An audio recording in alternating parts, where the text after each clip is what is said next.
esta es Mesa de Análisis, mesa de debate de mujeres periodistas, y como siempre es un gusto tenerlas aquí en el estudio de ORT Noticias, a buenas amigas periodistas.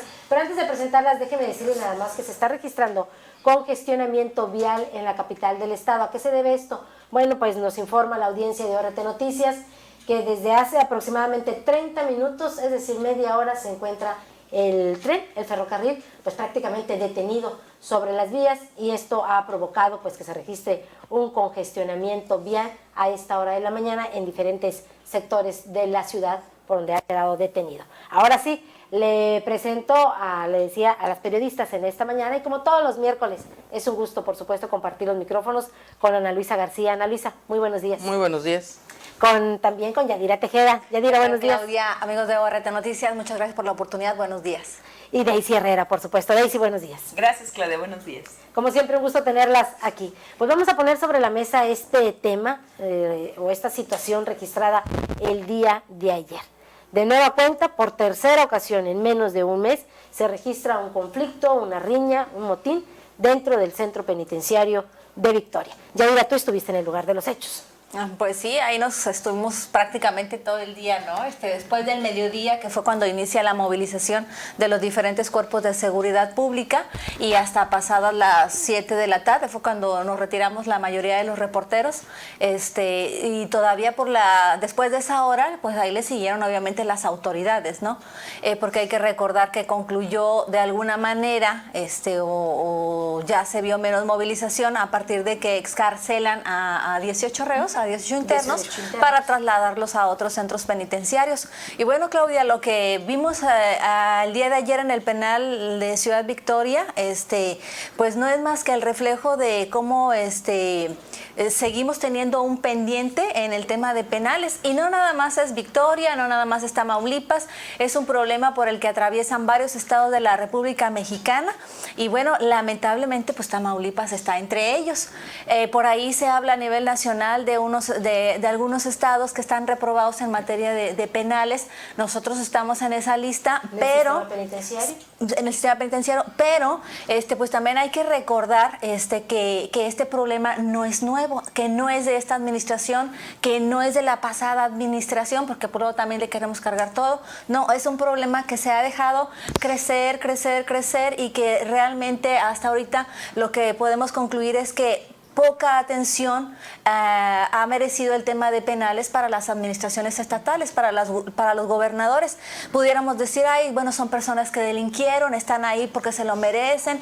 No, o sea, si tú incurres en un hecho ilícito, bueno, tiene que haber una sanción, se te tiene que aplicar la ley. Nada más que hay que recordar también que ahí hay muchas personas que han cometido delitos menores, simple y sencillamente. Por ejemplo, ayer en el penal, una señora que llegó muy preocupada, muy angustiada, y decía, es que aquí hay personas, hay papás que por no pagar la pensión alimenticia de sus hijos fueron detenidos, y ahí están conviviendo con quienes están presos por delitos mucho mayores, por haber asesinado no solamente a una persona, sino a no sé cuántas, por tráfico de drogas, por esos temas que son muy delicados, y que bueno, hablan de personas que saben lo que hacen y que lo quieren hacer.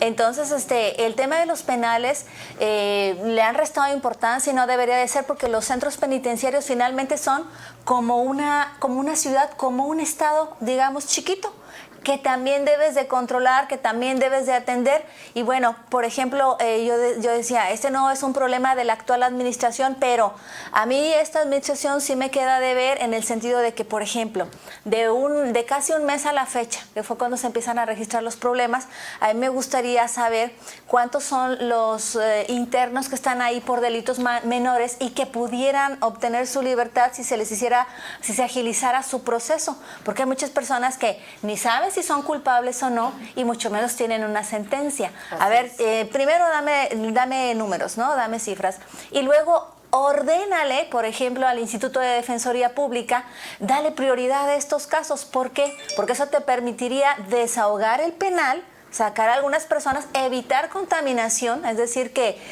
no hubiera personas que vayan a los centros penitenciarios como si fueran universidades del crimen, que aquellos que cometieron delitos menores no se contaminen de las malas ideas que traen aquellas personas, aquellos delincuentes mayores.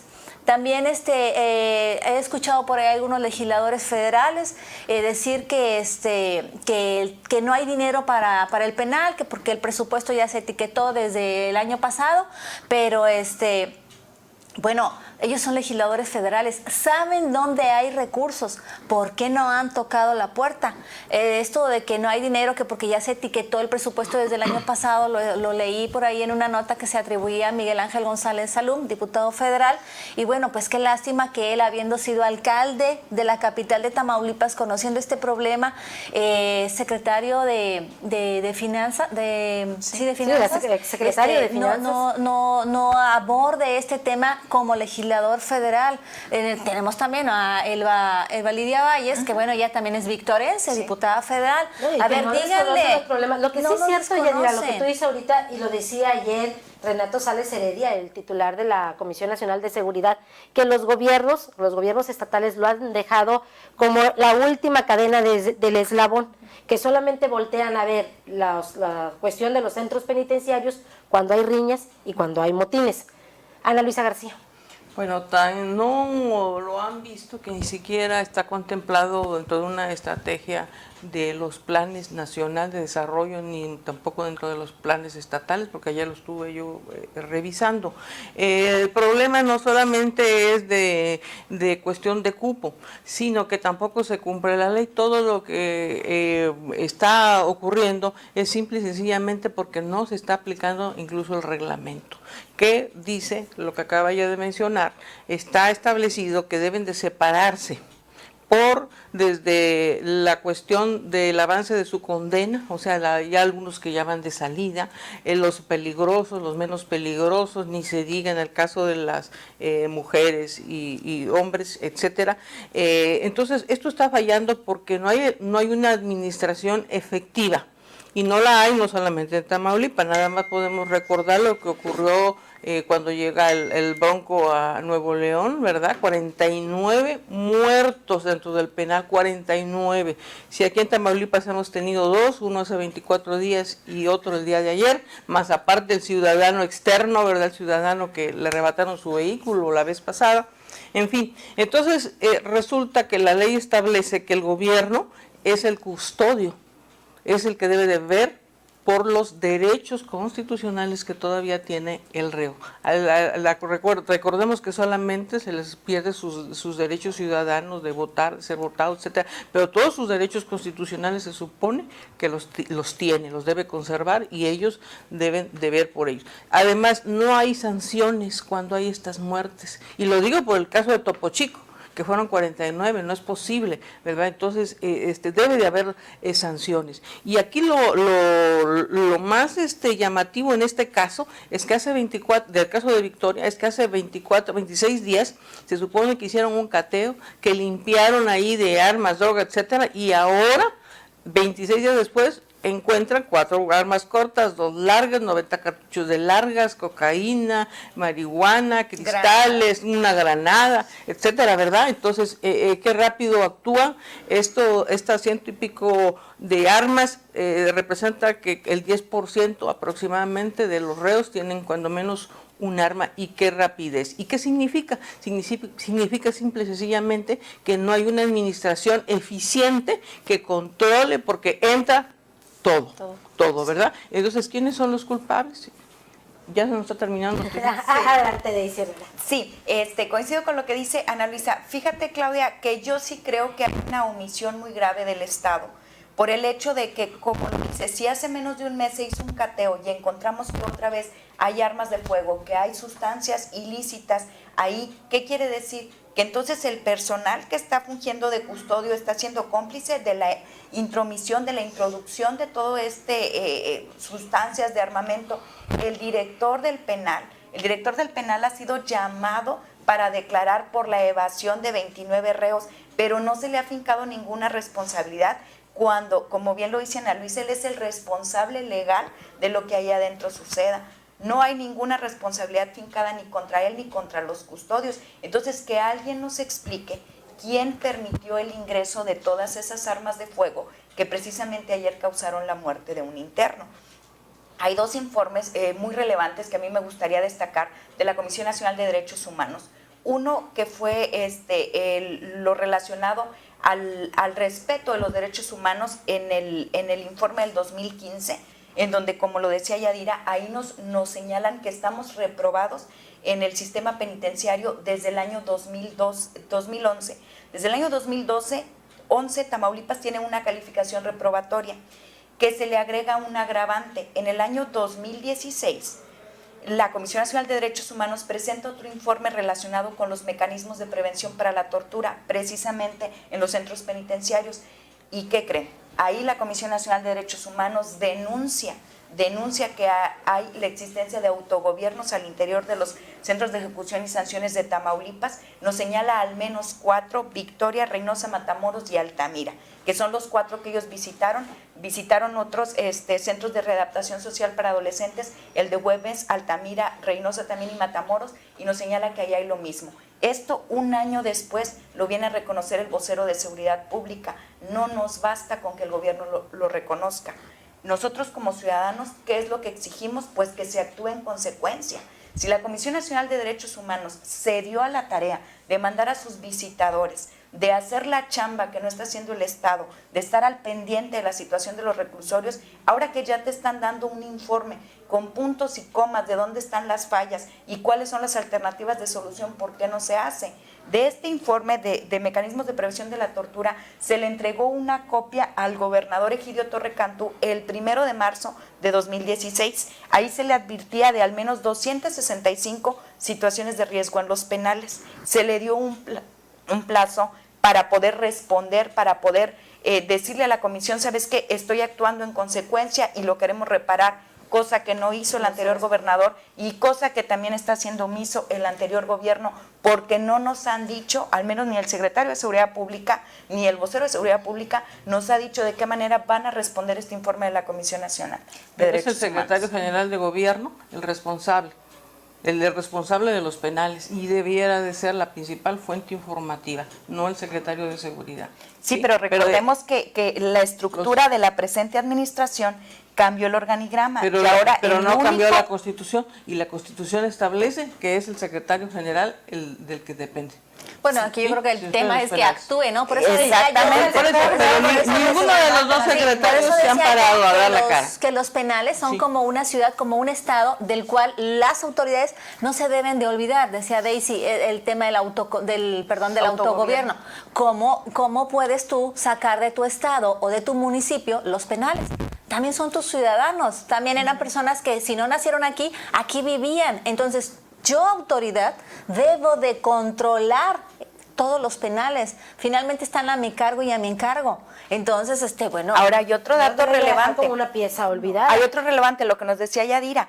Tendrían que separar los reos, no solamente por el tipo de delito por el que fueron encarcelados. No, lo dice la ley. Exactamente, lo dice la ley. Y si nosotros nos vamos al dato lo dice histórico, el reglamento, perdón. Si nos vamos al dato histórico, en el año 2012 fue la última excarcelación de reos federales que se hizo en Tamaulipas. En aquel año se sacaron 700 reos de delitos de fuero federal y se mandaron a prisiones de alta seguridad. Estamos hablando del 2012, 700 reos. Del 2012 a la fecha, ¿en cuánto ha crecido la población carcelaria por delitos del fuero federal? Que no es competencia del Estado y que sin embargo los está manteniendo. Por ejemplo, después de lo que pasó hace no más de un mes, es también para que el gobierno hubiera salido de decirle al gobierno federal, ¿no? ¿Sabes qué? Estos son tus reos. Entonces, llévatelos porque me estás causando un problema aquí, ya que no me mandas recursos. Pero lo cierto es que no ha habido tal declaración. Exacto. Se ha dicho, bueno, se habla de una reubicación. Ajá. Y la Secretaría de Obras Públicas vamos a hacer, sí, pero no te han dado datos concretos. Sí, exactamente. No te han dicho exactamente dónde están parados. Ese es otro El día de ayer no había ni siquiera una respuesta. Las primeras horas, las familias bastante inquietas, no había quien diera una información. Esa es la realidad. Son las 9:20, nos vamos a una pausa y al regresar seguimos hablando de este tema.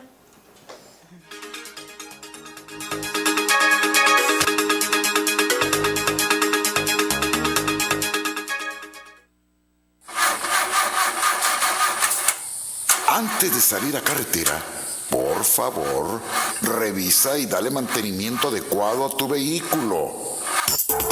Utiliza el cinturón de seguridad y no te excedas en la velocidad. Recuerda que las vacaciones terminan cuando regreses con bien a casa. Cuidemos de nuestras familias. Hagamos conciencia juntos. Organización Radiofónica Tamaulipeca.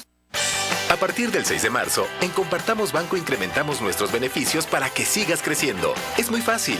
Paga puntual, renueva e incrementa tu crédito y con beneficios únicos Compartamos te devolvemos parte de él. En Compartamos Banco, con tu lealtad, sales ganando. Consulta términos y condiciones en www.compartamos.com.mx.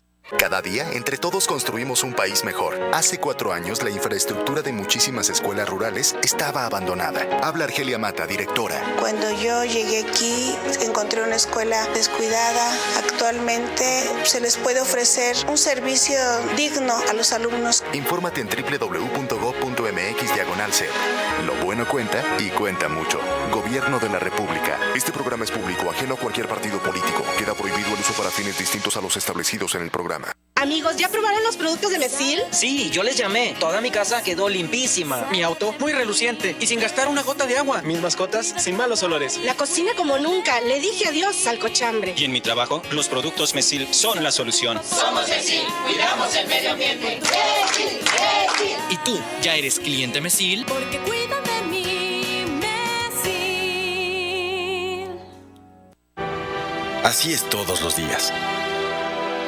Porque todos los días superamos fronteras, obstáculos, situaciones que nos detienen, del pasado y del presente, con un solo fin, estar mejor.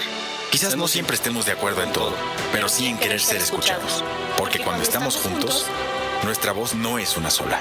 En la Cámara de Diputados, con tu voz, construimos un país más fuerte. 63ª legislatura, Cámara de Diputados.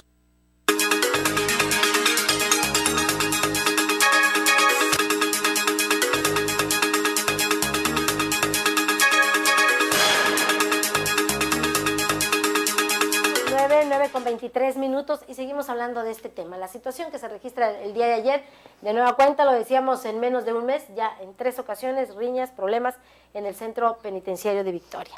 La verdad es que, bueno, la gente se pregunta, sobre todo quienes viven en los alrededores, quienes de alguna manera están obligados a caminar, a transitar por ahí, ¿hasta cuándo va a continuar esta situación? Daisy. Claudia, en ese sentido, como lo decía Yadira, se están quejando de que no hay dinero para hacer el nuevo penal. Pero ¿por qué, si ante una situación de contingencia económica como la que vive el país, el gobierno del Estado pudo hacer una estrategia de austeridad, de ahorro, en donde se decidió bajarle el sueldo a los funcionarios de primer nivel, en donde se decidió eliminar los gastos superfluos? ¿Por qué no van a poder implementar una estrategia de una necesidad urgente que tiene la capital de Tamaulipas por sacar el CEDES a la zona suburbana? Yo no creo que, por ejemplo, la Secretaría de Obras Públicas no tenga un catálogo de obras programadas para este año y que no pueda de ahí a lo mejor tener que postergar algunas y decir, ¿sabes qué? Estas 2 obras sí nos aguantan un año más de espera, pero este dinero es urgente que lo canalicemos al CEDES. Ya tenemos ahí una obra abandonada que tampoco sé que la Contraloría Estatal esté investigando en por qué ya no se siguió, en si realmente se aplicó el recurso que nos dijeron en aquel tiempo que se aplicó, ¿no? La Contraloría está investigando una nómina de 20 aviadores. Y es lo que le ha venido ocupando la mayor parte de su tiempo cuando tenemos problemas más apremiantes que yo creo que sí es urgente que se atiendan. Creo que si hoy escucháramos la voz de la Secretaría de Seguridad Pública diría que el penal de Ciudad Victoria está bajo control, pero ojo, no lo está. No lo está este penal como no lo están muchos más en el país entero, ¿no? Bueno, aquí el punto es que nosotros como ciudadanos estoy segura que tenemos la capacidad de entender, de comprender que el problema no se va a solucionar de la noche a la mañana. Mas, sin embargo, sí nos está faltando que nuestras autoridades salgan y nos digan cuántos son los reos que están esperando que se les dicte sentencia o que se determine su situación jurídica simplemente. ¿Cuántos son son los que están ahí por delitos menores que pudieran, a través del Instituto de Defensoría Pública, ayudar a agilizar su proceso, pues para que salgan, ¿no? Para evitar la contaminación y que ellos, de haber robado un pan para comer, se puedan convertir en grandes narcotraficantes. Nos está faltando que el gobierno del estado también le diga a la federación, tantos son tus reos o me das dinero para ubicarlos en mi estado, porque tenemos cárceles de alta seguridad, como es el de Matamoros, para mandarlos allá y acomodarlos y cumplir con su proceso de readaptación social, porque es tu obligación como estado, o llévatelos. Como decía Daisy, que se hizo en el 2012, con alrededor de 700 internos federales. Entonces, y que los legisladores federales, por ejemplo, Gustavo Cárdenas también ahí en sus redes sociales decía, Tamaulipas reprobado en sistema penitenciario. Sí, diputado, ya lo sabemos, nada más que nos diga qué va a hacer él como diputado federal, que sabe dónde están los recursos para atraerlos a la capital del estado y darle prioridad a esta obra que, como ya señalaba Daisy, está abandonada, porque ya se avanzó en la construcción de un nuevo penal, pero ahí se quedó en una primera etapa. Necesitamos que se construya y es un tema urgente para que haya esta separación de internos y entonces se pudiera pensar que eso permitiría una verdadera readaptación social. Sí, Adriana, pero solamente se habla de ese tema, volvemos cuando se presentan riñas y cuando se presentan motines, y lo demás lo vamos dejando. Pero mira, le voy a decir una cuestión, la construcción de un nuevo centro penitenciario fuera de la ciudad beneficiaría a la sociedad, nada más, ¿verdad?, ese sector. Pero yo dudo que con un nuevo centro, con los que sea, vaya a funcionar como debe de ser, o sea, establecer lo que les decía hace un momento, ¿verdad? Dicen ahí que, de acuerdo con el reglamento y de acuerdo también con la ley, que los derechos fundamentales les tienen que dar, que son educación, capacitación laboral, atención a la salud. En eso ahí se desglosa la cuestión de los tratamientos psicológicos y psiquiátricos para la cuestión de del consumo de la cuestión de las adicciones, de la cuestión del comportamiento agresivo. En fin, toda esta cuestión es muy difícil que realmente lo pueda, porque eso se representa dinero. Ahí es igual que en la Constitución, es una carta de buenos propósitos donde se está demandando la presencia primeramente de gentes, los que estén ahí al frente, con conocimientos mínimos de las leyes, con conocimiento de los derechos de los internos. Está reclamando médicos de base ahí, ¿sí?, con conocimientos de cirugía para atender emergencias como estas y no correr con la ambulancia, que tampoco se cumple. Entonces, toda esta circunstancia, repito, un nuevo penal, que bueno que se hiciera, ¿verdad?, nos va a resolver a ese sector, a la ciudad, a no tener el riesgo de que vas pasando y que hay la balacera, o que te cambiaron, como me pasó a mí ayer, el rumbo. Todo eso sí es muy bueno para los victorenses, pero el mantenimiento de ese centro requiere de un presupuesto especial que veo muy difícil, no solamente para Tamaulipas, sino a nivel nacional. Ahora, por otra parte, cuando llega Osorio Chong al año de asumir el poder Peña Nieto, hace un estudio sobre esto, ¿verdad?, y dice que hay tal número de sobrecupos, etcétera, etcétera, y establece como soluciones provisionales la cuestión de modificaciones a las leyes que hasta la fecha está en comisiones y que no se ha resuelto, para la liberación de los primos delincuentes, o sea, entendiendo por primos delincuentes a los de por primera ocasión que delinquen y que son delitos menores. Sin embargo, ahí está congelada la ley, porque además debe de haber otro tipo de cuestiones que nos debe de causar temor seguramente a la sociedad, porque ya tenemos muchos delincuentes en la calle que todavía dicen nos van a soltar más, que aunque hayan llegado quizá sanos, ahí llegaron a la universidad de la delincuencia. Lo cierto es que aprender cosas más que no. Va a solucionar solamente el problema en ese sector, en ese sentido, porque no se está cumpliendo con el reglamento de los centros de readaptación social. O se empeoraría por la distancia también, ¿verdad? Estaría la cuestión de mayor, imagínense, si se hacen eso aquí tan cerquita, pues podemos imaginarnos que y en el caso de la federación sí dijo, bueno, pues se les destina un presupuesto y que se va a vigilar que cada uno de los estados realmente ejerza ese dinero en los centros. Ahora, en cuanto a la cuestión esta de los reos federales, esto ya fue solamente, no recuerdo si fue en la época de Yarrington precisamente, cuando se publicó la lista de los reos federales, y en aquella ocasión mandaban 7 pesos diarios para los 3 alimentos, todo eso se difundió, ¿sí? Pero es imposible que le digan, porque y lo hizo seguramente porque en aquella época todavía le tocó parte del gobierno panista. Pero es muy difícil que le digas, aún siendo de diferentes partidos, que le digas a tu jefe o a tu presidente de la República, oiga, llévese a su gente, no lo que acaba de decir Yadira. Es muy difícil que se lo diga, porque primeramente no lo va a hacer, y segundo lugar, pues quién sabe cómo te vaya, ¿no? No, pero aparte ayer la federación dijo, estados, también ustedes busquen, porque la cobija ya no alcanza para todos. Esto sería un tema para la CONAGUA, para que los gobernadores sí lo asumieran y lo revisaran y pudieran, porque ahí es donde pueden hablar precisamente con alguien del representante del presidente y poderle decir, nuestra situación es esta, en todos los estados en conjunto. Este tema nos da para mucho de aquí hablar. Ya para cerrar. Sí, para tranquilidad de las familias de los internos, me están informando que ya reanudaron las visitas al sedes de Victoria, ya para que la gente que quiere ir a visitar a sus familiares internos ya lo puede hacer. Gracias, Daisy. Pues ya escuchó usted, ya quienes tienen familiares pueden acercarse al Centro Penitenciario de Victoria. Gracias, Ana Luisa García. Gracias a ustedes y al amable público. Gracias, Yadira Tejeda. Muchas gracias a ustedes, Claudia. Gracias, Daisy Herrera. Gracias, Claudia. Y por supuesto también gracias a usted por habernos sintonizado. Le recuerdo cortes informativos cada hora. Además, usted tiene una cita el día de mañana con la primera emisión de ORT Noticias. Oiga, cuídese mucho y que tenga un excelente miércoles.